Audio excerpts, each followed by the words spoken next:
Mon amour pour l'environnement est né depuis l'enfance. Voilà, je suivais ma grand-mère pour aller au jardin, voilà, où elles font le maraîchage. En tout cas, depuis ma tendre enfance, je vois qu'elle fait le maraîchage et c'est dans ce maraîchage-là, voilà, qu'elle nous nourrissait. Voilà, donc mon amour est né à partir de cela. Elle plantait les arbres et aujourd'hui, ma grand-mère n'est plus. Quand je fais un tour dans le jardin, je vois les nimiers, les arbres qu'elle a plantés. En tout cas, ça me rappelle vraiment la nécessité de planter un arbre. Parce que même si il arrivait à ce que tu meurs, quand on voit l'arbre, déjà, on se souvient de toi. Les principaux défis que j'ai rencontrés, c'est le problème d'eau. Le problème d'eau. Depuis la tendre enfance, en tout cas nos vieilles, nos grands-mères au site maraîcher, elles avaient des difficultés, voilà, d'eau. Il y avait des projets qui les venaient en aide avec les puits. On voyait vraiment que c'était un travail physique qu'elles faisaient.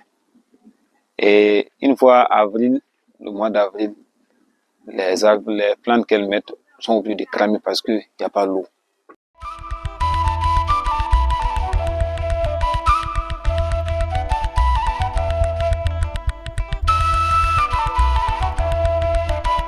Les actions que j'ai pu entreprendre pour sensibiliser la communauté, voilà, dans mes parages, j'ai fait la distribution, voilà, des plantes dans mes parages, puisque quand je suis venu ici, dans cette zone, je suis venu en 2016 ici, c'était pratiquement une forêt.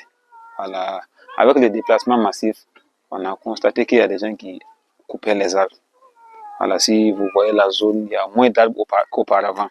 Voilà, l'avenir de la reforestation dans Gorom, je pense qu'il faut être optimiste.